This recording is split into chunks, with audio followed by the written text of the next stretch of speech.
Bəli, əziz dostlar, ikinci hissədə yenidən yayımdayam. Deməli, aktyor sənəti ilə bağlı ilkin biliklərimi sizinlə bölüşürəm. Aktyor sənətinə aid ilkin biliklərimi sizə verirəm, ötürürəm. Əziz dostlar, dediyim kimi, aktyor sənəti xırdalıqlarına kimi gediləsi bir sənətdir. Yəni, bu riyaziyyatdakı, məsəl üçün, trigonometriya, törəmə məsələlər kimi deyək ki, bunu öyrəndin, bunun ancaq bir yolu var və ya 2-3 yolu var. Bunları öyrəndin, sən artıq bu məsələni bildin, qurtardı. Riyaziyyatda bu qədər, məsəl üçün, yəni, necə deyim, trigonometriya var, törəmə var, integral var. Bunların hamısını öyrəndin, əzbər bildin, artıq sən riyaziyyatı öyrənmiş sayılırsan. Bu riyaziyyat üçün belədir, amma aktyor sənəti üçün belə deyil. Onu demək istəyirəm, izah eləməyə çalışıram sizə.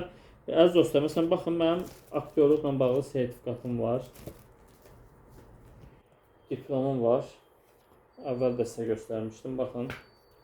Mən bunları niyə saxlayıram? Çünki bunlar çəkdiyim zəhmətin qarşılığıdır. Mən bunlara baxanda o zəhmətlər yadıma düşür, o ləzzət alaraq gördüyüm, o aktyorluğuma gördüyüm işlər yadıma düşür, onun üçün saxlayıram. Amma əslində bu diplomun da, bu sertifikatın da, əgər istedadınız, bacarığınız yoxdursa, heç bir önəmi yoxdur.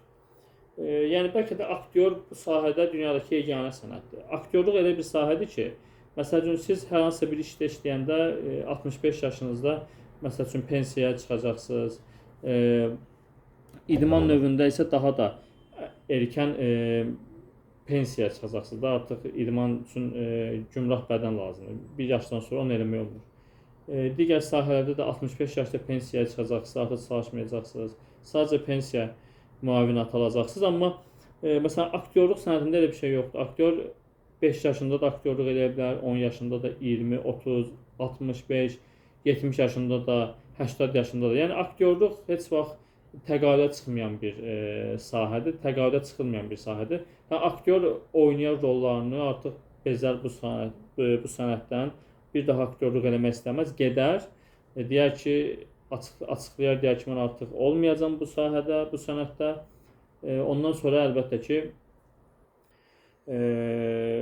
o da bir növ pensiyaya çıxmış olar. Artıq heç bir ona yapım şirkəti təklif aparmaz. Çünki artıq dediyi kimi bu sənətdən gedib pensiyaya çıxır.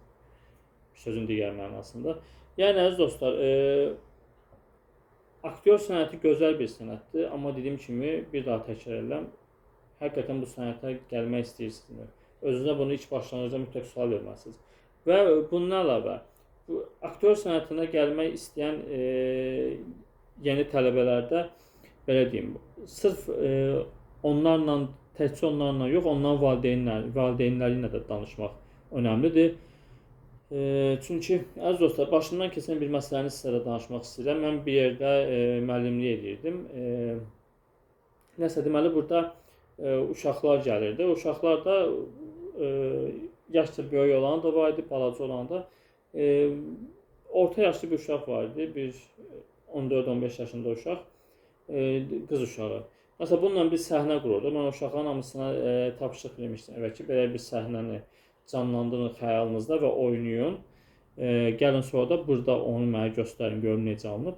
Mən deməli bunlara vermişdim. Bunlar tapşırığı eləmişdilər. Bir-ikisi oldu, bəyəndim. Bəziləri çoxsunu isə bəyənmədim. Özlərinə də irad tutdum bunu. Daha sonra,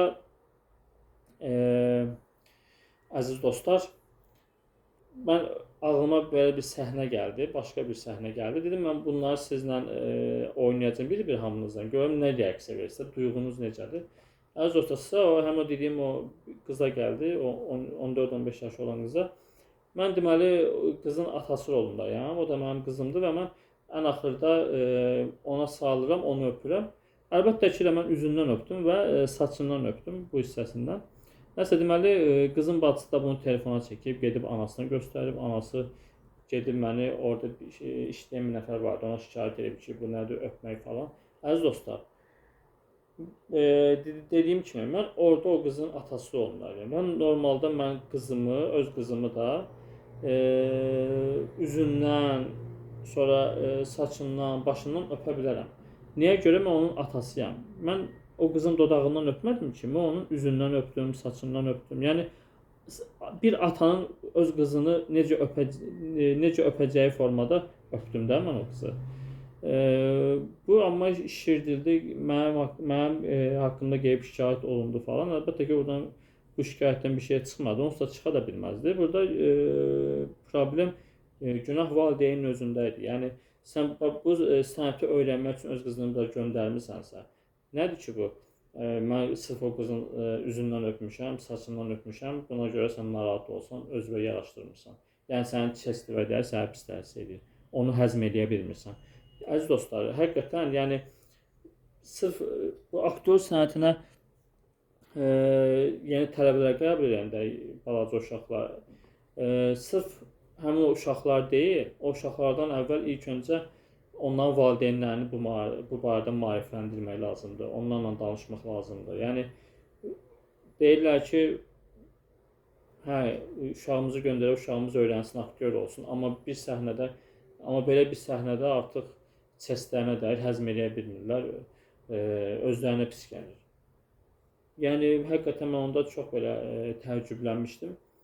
Əlbəttə dediyim kimi heç bir şey çıxmadı bu şikayətdən, çıxa da bilməzdi onsuz da. Yəni burada günah valideyndə idi. Yəni valideynin düşüncəsində idi problem. Səhv ondaydı. Və mən əlbəttə ki, digər tələbələrim, o tələbələrini daha sonra uzaqlaşdırdım tədris prosesindən. Digər tələbələrlə davam elədim. Elə başqa bir qız uşağıyla da həmin rolu oynadım. Onun valideyni amma eşitmədi məni. Dedim, mən bilirəm belə şeylər olan şeydir. Yəni o müəllimlə mənim qızım öpüşmə səhnəsində oynaya bilər, sevişmə səhnəsində oynaya bilər. Həqiqətən bunlar dedi və mən o valideynə dedim ki, halal olsun sizə. Çünki bu sahədə bu var. Mən bilirəm, Azərbaycanda hal-hazırda elə bir sistem var ki, öpüşməkdir, sevişməkdir. Bunlar nadirən bizim filmlərdə olur. O da, necə deyim, belə çox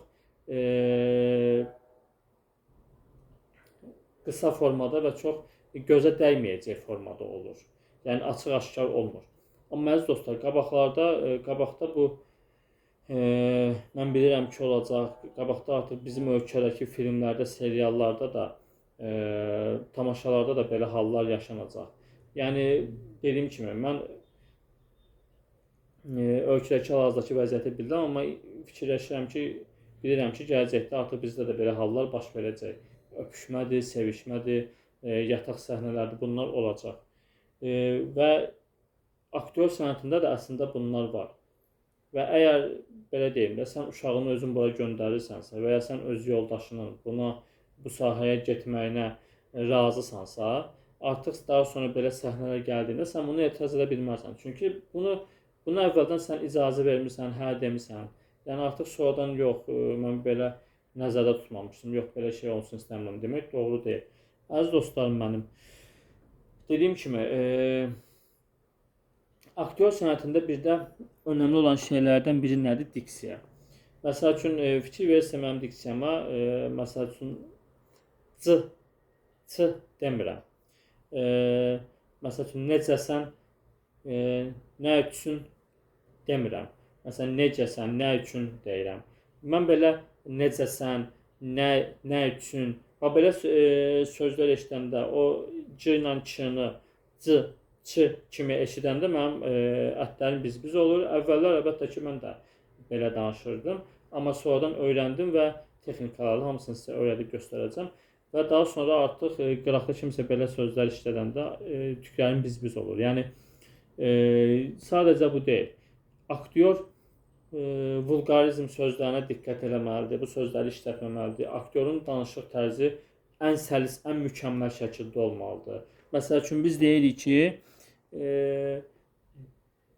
mən sənin nəyivi danışmaya, normalda biz gündəlik həyatımızda danışanda belə deyirik. Amma əslində nəyivi yox, nəyini.